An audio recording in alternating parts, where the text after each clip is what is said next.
Un quadrilatère, c'est un polygone à 4 côtés. Mais encore? Bah rien. Parfois ça fait du bien de dire des choses simples. Ça cache quelque chose, cette affaire. Tu peux faire aussi simple pour le quadrilatère stratégique? Ah oui, un quadrilatère stratégique.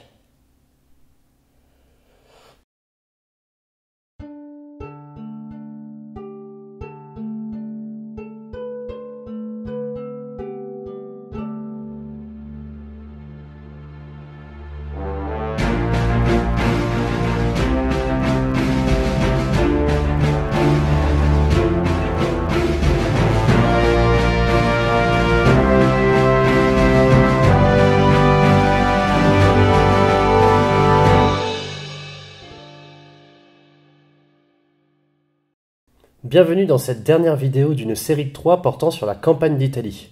Si vous n'avez pas vu les 2 vidéos précédentes, je vous invite à aller les regarder sur le champ. Pardon. Et aujourd'hui nous allons parler du concept de quadrilatère stratégique, car même si ce concept aura été théorisé postérieurement, le siège de Mantoue par Bonaparte est un bon exemple de quadrilatère défensif. Pour rappel, Bonaparte assiège alors Mantoue, clé de la région, et a déjà repoussé une attaque vigoureuse des Autrichiens. Manque de chance, l'armée française du Rhin persiste dans son échec, et les Autrichiens décident de renforcer à nouveau le théâtre italien pour s'éviter une mauvaise surprise. Sage décision. Sauf qu'entre-temps, Bonaparte s'est organisé, et a su organiser un quadrilatère défensif autour de son siège de Mantoue. Attendez que je vous explique. Le quadrilatère stratégique est une formalisation du sens à donner à une attaque en fonction de points stratégiques liés entre eux par des lignes logistiques. Pardon? Ouais, ok. On va faire un peu de théorie. Supposons que votre théâtre de guerre soit un rectangle et que vous en contrôlez 2 côtés. Si l'adversaire n'en contrôle qu'un, l'autre pouvant être un obstacle ou simplement une ligne disputée, il vous suffit alors de couper l'adversaire de sa seule ligne pour le mettre en position défavorable. En supposant que vous tenez les bases des 2 côtés que vous contrôlez, vous avez donc 3 coins, votre défense et l'orientation de votre attaque deviennent évidentes. Bon, c'est une théorie, ça fait pas tout, mais ça permet de lire les cartes. Pour sécuriser son siège de Mantoue, Bonaparte crée un quadrilatère défensif entre Mantoue, Legnago, Peschiera et Vérone, et place une division à chaque coin. Et cela a 3 avantages. Tout d'abord, cela crée un périmètre de sécurité autour de Mantoue, orienté vers la menace. Ensuite, en cas d'attaque d'un des coins, les coins adjacents, Mantoue excepté à cause du siège, peuvent porter assistance, le coin le plus faible de Vérone étant le plus soutenu.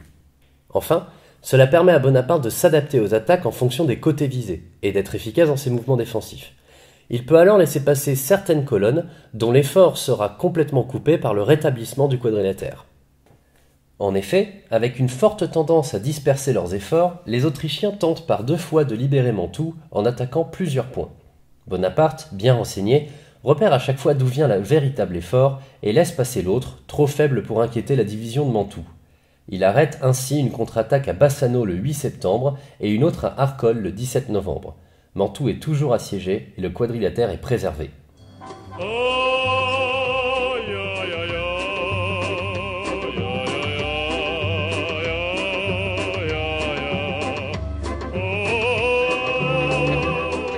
Bonaparte est renforcé par une nouvelle division, ce qui équilibre encore plus son quadrilatère. Mais les Autrichiens, avec les renforts du Nord, tentent un nouvel assaut. La division de Legnago est fixée par une troupe autrichienne, tandis que le gros des troupes attaque par le Nord avec 28 000 hommes. Là, Bonaparte doit agir vite. Il a repéré le mouvement, mais n'a qu'une division sur place, celle de Vérone devant d'abord se dégager. Il ordonne donc à sa division à Rivoli de tenir, tandis que les divisions de Vérone et de Peschiera convergent le plus vite possible vers la bataille. À Rivoli, les Français sont en sous-nombre, mais Albinsy, le général autrichien, décide de lancer plusieurs colonnes d'attaque pour converger vers les 10 000 Français qu'il a face à lui. Mauvaise idée. Les 2 autres divisions arriveront pendant la bataille, sauvant Bonaparte d'un encerclement certain. Mais le général français a décidé de jouer un vrai coup. Avec l'arrivée des troupes de Vérone, il palliera aux attaques en fonction avec un minimum de troupes défensives et tentera une manœuvre en position centrale, mais cette fois à l'échelle tactique. Nous sommes le 13 janvier 1797 à 2 heures du matin. La division de 10 000 hommes sur place de Joubert tient des positions hautes, tandis qu'Alvingzi divise son attaque en 4 corps pour profiter des défilés. 12 000 hommes font face à Joubert, 7 000 sont envoyés par le définé d'Incanal, 4 000 par Serradino et 5 000 sont envoyés par Gazoli pour surprendre les arrières françaises. Le bras de fer est dur, mais les forces de Joubert tiennent bon, et les 7 000 hommes venus de Vérone en 12 heures de marche forcée arrivent à 9 heures et rétablissent la situation. Vers 11 heures, l'encerclement autrichien prend forme. Bonaparte envoie une demi-brigade au sud pour couvrir son arrière et décide de concentrer son artillerie et sa cavalerie sur les troupes ennemies sur sa droite, forcées à passer par une gorge étroite. Ces dernières se font étriller par les canons, puis par une charge, et refluent rapidement. Pour réussir son coup, il avait réduit au minimum ses troupes au nord et au sud, juste assez pour tenir les assauts. Mais cela va s'avérer payant. Incapables de passer et désorganisés par la forte pression française, les 7000 Autrichiens se replient, laissant enfin le champ libre à Bonaparte pour se concentrer sur le centre d'Alvingzi. Au sud, la division de Peschiera arrive enfin avec 6000 hommes et écrase rapidement les 2 menaces sur les arrières de Bonaparte. Ce dernier lance alors un enveloppement par sa droite du centre autrichien qui se retrouve seul et en sous-nombre.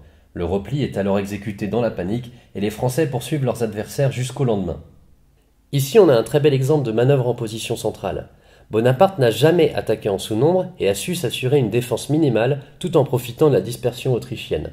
Mais cette victoire n'a été rendue possible que par la convergence de ses divisions à travers son quadrilatère stratégique.